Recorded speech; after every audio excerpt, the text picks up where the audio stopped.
వేస్తుండగా ఆమె మెడలో నుంచి బంగారు గొలుసు లాక్కొని పారిపోయారు. హన్మకొండ జిల్లా సుబేదారి పోలీస్ స్టేషన్ పరిధిలోని ఎక్సైజ్ కాలనీలో ఈ ఘటన చోటు చేసుకుంది.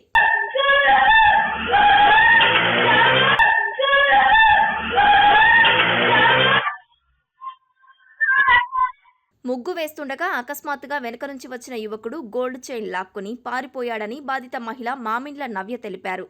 వెంటనే ఆమె అప్రమత్తమై అడ్డుకునేందుకు ప్రయత్నించగా అక్కడే బైక్పై వేచి ఉన్న మరో యువకుడితో కలిసి అతడు పారిపోయాడు.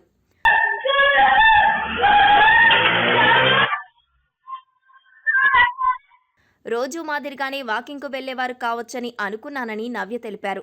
నవ్య కేకలు విని స్థానికులు వచ్చేసరికి నిందితులు పారిపోయారు. వాళ్లు పారిపోతున్న దృశ్యాలు సీసీ కెమెరాల్లో రికార్డయ్యాయి.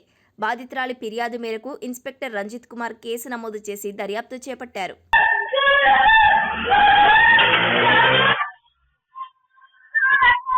తనకు 2 ఆడపిల్లలే ఉన్నారని న్యాయం చేయాలని నవ్య కోరారు.